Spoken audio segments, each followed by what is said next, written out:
अलग अलग गाँव के कई फ्लड इफेक्टेड कम्युनिटी एप्लीकेशन द्वारा अपलोड करते हैं। तो इसमें मेरा ये सुझाव है, और ये कहते हैं व्यवसाय आपका भी कि हम फ्लड अफेक्टेड वाला ट्रेल लेते हैं, तो उसमें फ्री हो जाएगी, क्योंकि अपना जो है फ्लड अफेक्टेड वाला जो एजेंडा है जो बाद में लिया गया है, ज़्यादातर जो ग्रीवेंस वाले जो है वो मैंने देखा कि उससे संबंधित है, उनके भी साथ ही साथ करके को फ्री कर देते हैं। फ्लड अफेक्टेड पहले नहीं देते, ये फ्लड अफेक्टेड वाला जो सारे टिकल्स है वो पहले देते हैं। ठीक है जी साहब।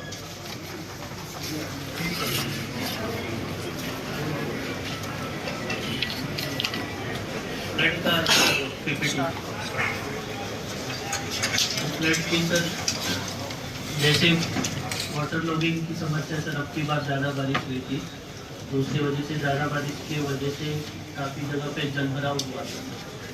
तो उसमें सर हम एक बार एक डिस्ट्रिक्ट इन्वेंट्री है सर जो हमने लगाई थी सर, तो इन्वेंट्री जो है सर वो उसमें पंप्स हो गए, पाइप्स हो गए, वो सारी सर एक विस्तृत हो दिया है सर।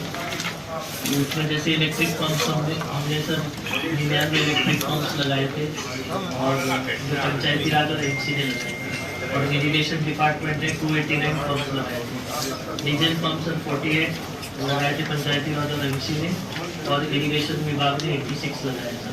पाइपलाइंस का सर लगभग 4000 के करीब पंचायती राज और एमसी ने हमने खरीद के भी लगवाए थे सर, जिला परिषद से खरीदे थे सर। इरिगेशन के तो पाइपलाइन सर लगभग 5500 सर विभिन्न साइट्स पे लगाए थे। ट्रैक्टर माउंटेड पंप्स जो सर डिस्ट्रिक्ट लेवल पे सर हमने कुछ रेट निर्धारित किए थे, तो उससे हमने डिस्ट्रिक्ट माउंटेड पंप सेट्स भी लगाए थे, और इलेक्ट्रिक कनेक्शंस भी सर हमने लिए जो 681 है सर 2000। आगे सर ये ब्लॉक वाइज डिटेल से सर कहाँ पे कितनी जो इन्वेंट्री है जो हमने लगाई है सर। आगे इसमें अफेक्टेड एरिया जी, इसमें अफेक्टेड एरिया कितना है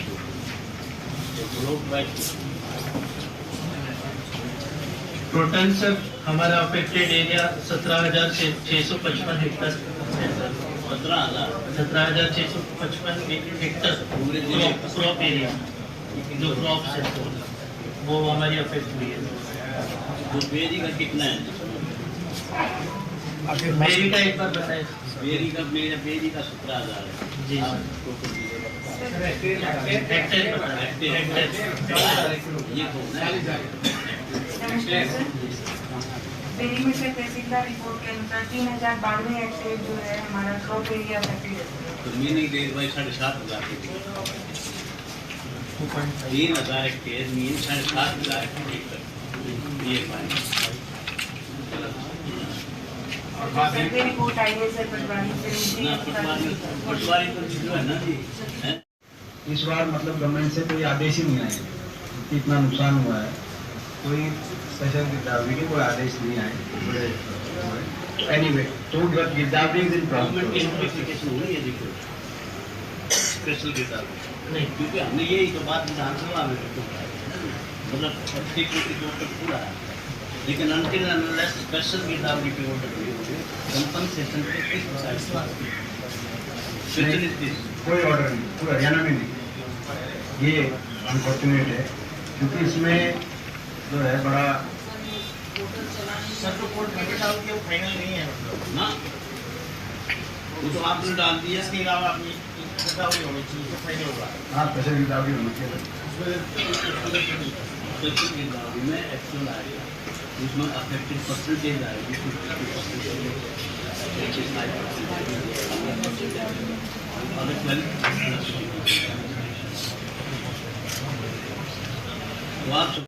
सबसे पहले जो दिशा की बैठक रही है उसमें कई चीज़ें स्पष्ट समझ में आती हैं।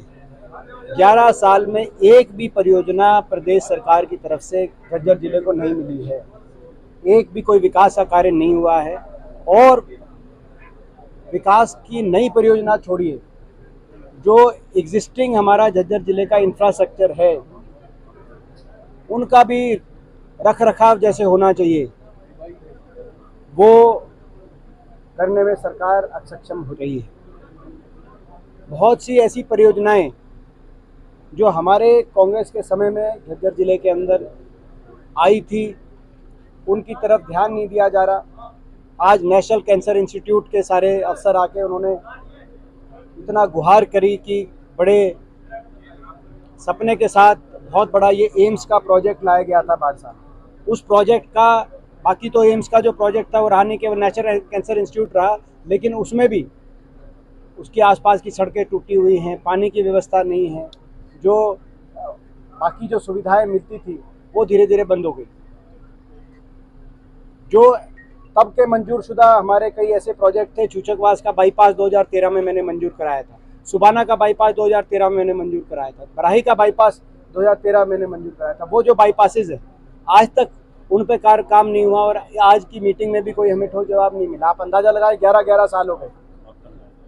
मातन का बाईपास 2013 में मैंने मंजूर कराया था, लेकिन आज तक उन बाईपासेस पे कोई कार्रवाई नहीं हुई।